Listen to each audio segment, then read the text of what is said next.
Hey, what's going on people? It's SGZ here from the SpartanGameZone, and in this video I'll be counting down the top 10 legendary weapons for Zane the Operative. These guns synergize extremely well with him, and a lot of them will reach their peak in his hands.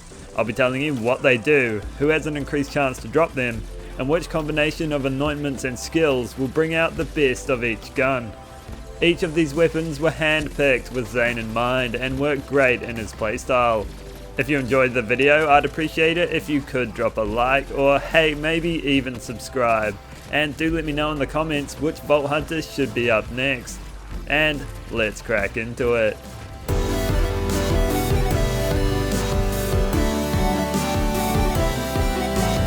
We open this countdown of the 10 best legendary weapons for Zane the Operative with the Hellwalker, an incendiary only Jacob's shotgun that has an increased chance to drop from Road Dog, who you can find hanging out around here in the Splinterlands.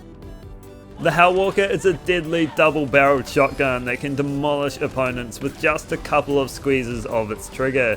It consumes 2 ammo per shot, dealing huge damage, and because it's made by Jacobs, bullets will ricochet to nearby enemies on critical hits.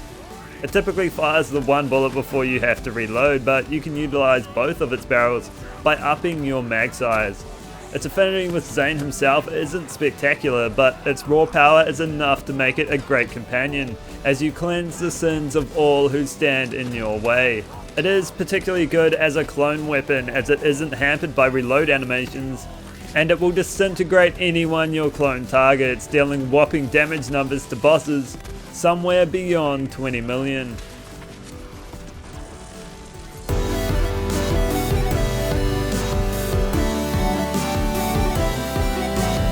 Up next is the Backburner or Plague Bearer. Both are great choices for Zane, but we'll be looking at the Backburner in this one, which can be obtained the fastest by defeating the Agonizer 9000, but only if you're on Mayhem 6 or higher, and you fight the Agonizer at the very end of the Guts of Carnivora.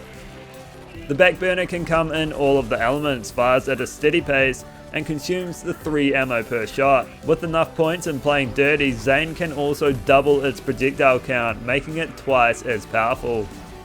Each shot of the Backburner is packed tight with elemental ignition. When each shot lands, a singularity is formed, sucking in any close by enemies, leaving them open for the barrage that comes next. The arcing Merv grenades pound the ground in a wide area, dealing the brunt of its damage, and combined with the singularity make it good for mobbing. It's also a great weapon in the clone's hands, where you don't need to worry about ammo consumption and can get on with business. But it's a rocket launcher, right, and you don't want to waste ammo on the unworthy, so the Backburner finds its home on the bossing front, and it's certainly comfortable there.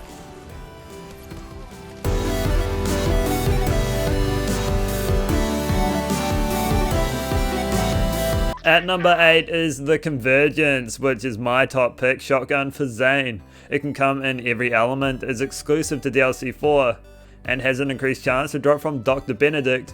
You fight around here in the Benediction of Pain. The Convergence is handcrafted in Hyperion Majesty. It fires at a decent pace, dealing great damage, and is perfectly aided by the Hyperion critical damage bonus.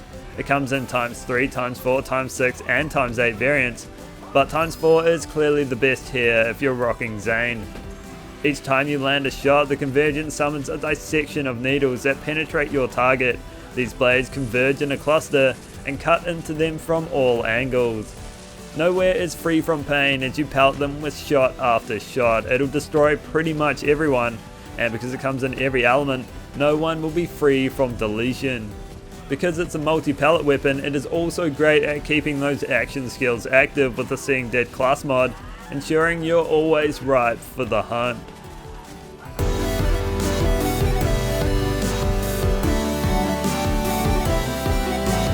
The Star Helix finds itself in 7th place, a purely great assault rifle that can be obtained the fastest by targeting the Go-Go Power Troopers who fight around here in Atlas HQ. The Star Helix comes in every element except for Incendiary and Corrosive, fires quickly and has just the 24 bullets in its mag. But where it makes its way to Zane is through its incredible damage output and multiple pellets. The damage it deals is crazy high, and the 3 bullets it fires keeps the party rolling with those action skills up. They are quite spread though, and they don't get any tighter when you aim, so to get full bang for your buck, you want to be at close range when you can.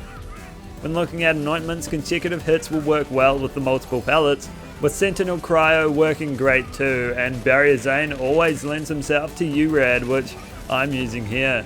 Whatever you get on it though, it's going to shred through health bars, obliterating all your opponents stand for, and keeping you well and truly on the top of your game.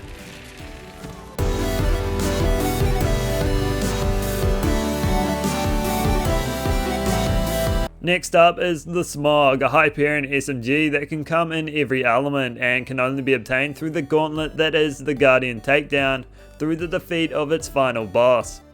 The Smog is the first and only Hyperion weapon to make proper use of their manufacturer trait of front-facing shields, as it is linked heavily with its damage output.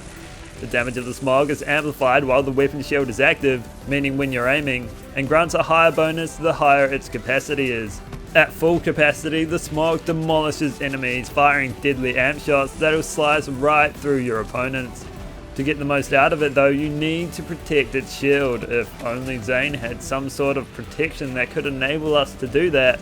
Oh, but he has, it's his barrier. Zane can use it to great effect to ensure the Smog is constantly dealing peak damage, and that damage is insanely high. It's a typically slow firing weapon too, but with enough points in Violent Violence, it won't feel slow at all, and you can transform it into a rapid firing and hard hitting machine.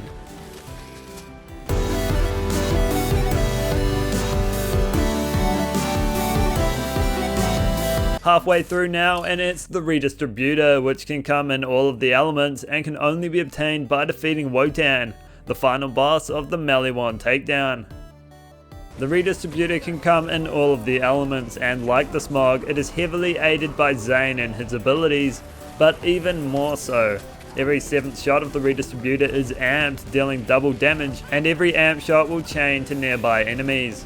With Zane's barrier up, every single shot will be amped and therefore chained to nearby enemies, although the 7th shot will still be the only one to receive the damage bonus. One-on-one it isn't great, but it is an incredible force while mobbing, chaining deadly beams of elemental energy between enemies, draining their health bars rapidly, and as it turns out, lagging your game, or at least mine. Consecutive hits is a great anointment because of the sheer amount of hits you'll get, but you can never go wrong with Sentinel Cryo. With the Seeing Dead class mod, it'll keep your action skills active like nothing else, ensuring that you're always at the peak of your powers.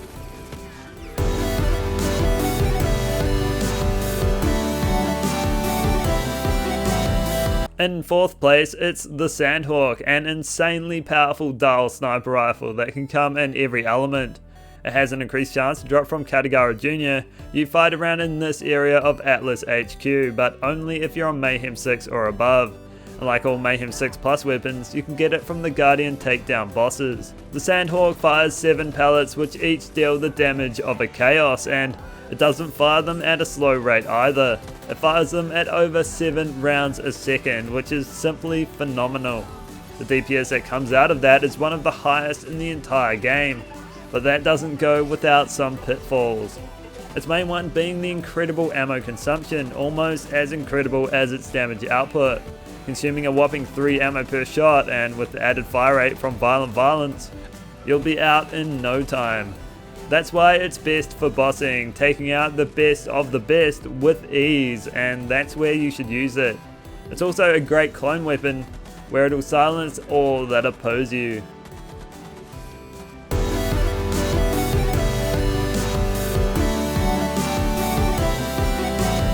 In 3rd place is the Monarch, a Vladof assault rifle that can come in all of the elements, including non-elemental, and can be obtained the fastest by defeating Kilovolt. You fight here in Lectra City.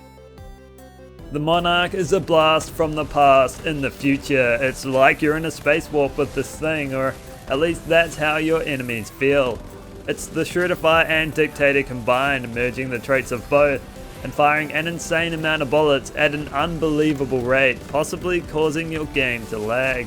Pulling the bipod out will double the damage but severely hamper your movement speed, but it will give you the power of a god. Like the queen, you will rule all, never to have your curtain drawn. It comes in ×4 and ×8 variants, with ×4 serving best on Zane. When looking for anointments, consecutive hits serves great due to the sheer number of pellets, and it's also a decent weapon in your clone's hands. It's both a boss dropper and a pack thinner all in one, and very few guns can match its brute force.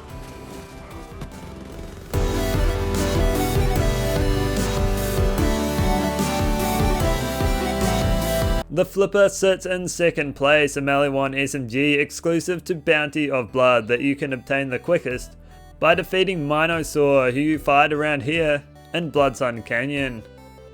Thanks to melee 1, the Flipper always comes with 2 elements that you can switch between, and if you're rocking one with a Sentinel Cryo anointment, Radiation and Fire would be the ideal combination.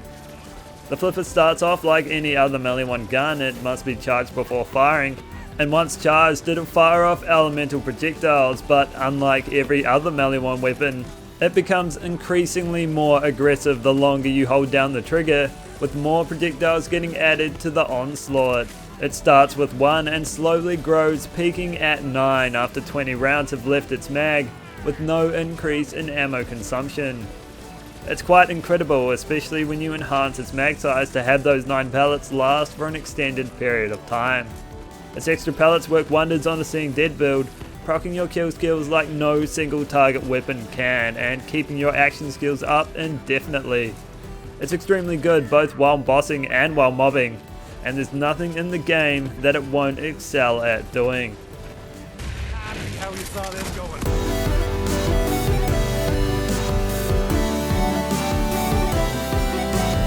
Before number 1 is uncovered, let's dive into some honourable mentions, the first one being the Reflux, a corrosive only Hyperion shotgun that can be obtained the fastest by defeating Genevieve, who you fight here at the very end of the crashed ship in Voracious Canopy, but only if you're on Mayhem 6 or above. The Reflux serves a similar purpose in Zane builds as the Redistributor, in that it is extremely well suited to mobbing, but you do not need the barrier to make use of it. That's because it behaves like the Brainstormer, sprouting out chains infused with corrosive energy, which wrap themselves around nearby enemies whenever you land a shot. Its damage is amplified for each enemy entwined with its effect, and it'll reset your action skill duration with a single pull of its trigger. Another honourable mention is the Gargoyle, another weapon exclusive to DLC 3, which has an increased chance to drop from Dick and Goyle. You fight in Bloodsun Canyon around in this area. The Gargoyle fires at a rapid rate, with the option to come in ×1, ×2 or ×3 variants, consuming 2, 3 or 4 ammo respectively. The Zaynards sit at the ×1 or ×2 level. It has a vast amount of damage sources when the bullets land, then again when they explode, and also with the occasional acid spray it'll summon. The latter deals higher damage than everything else, but each of its damage sources will bring plenty of pain to the party. It's great against mobs and bosses, although it will consume more ammo than some other guns. But that's what you get when you put full points in packing heat. The last honourable mention I have for you is the Blood-Starved Beast, which is exclusive to DLC 4 and can only be obtained by defeating Talk to Lilith, who you fight around here in Castle Crimson. The Blood-Starved Beast is incredibly similar to the Gargoyle with its high fire rate, damage pattern and multiple pellets, this time coming in ×2 or ×3, consuming just the 1 or 2 bullets respectively. It fires quickly and deals heavy damage with the occasional splash damage round thrown in, and it can also come in all of the elements. The projectiles it fires will travel through your enemies, allowing a single shot to deal damage to multiple foes. Similar to the Gargoyle, the splash damage rounds are definitely where the height of its damage lies, and the frequency of them is higher on Zane, thanks to his ability to raise its fire rate. Just like the Gargoyle, its multiple pellets and fire rate helps to keep those action skills intact, and the kill skills coming.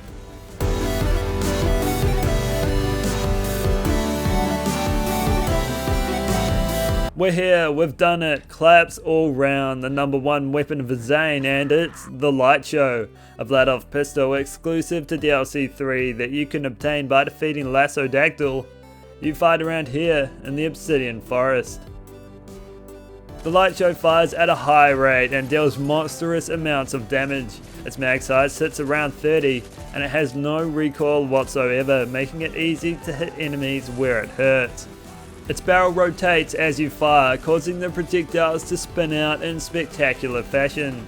The fact that it can come in all of the elements including kinetic means the perfect one can be found for every situation. Its multiple pellets also help to proc kill skills and keep those action skills up, while also making it great for consecutive hit anointments, although Sentinel Cryo will work wonders too. It's also a peak gun in the clone's hand and will down bosses for you and absolutely obliterate any set of mobs you come across. It's simply a fantastic gun that is incredibly well suited to Zane. So that's all for this video. I hope you enjoyed it and learned of the 10 best legendary weapons for Zane the Operative. And do let me know who you think should be up next. If you did, consider dropping a like or subscribing, and I'll catch you in the next one.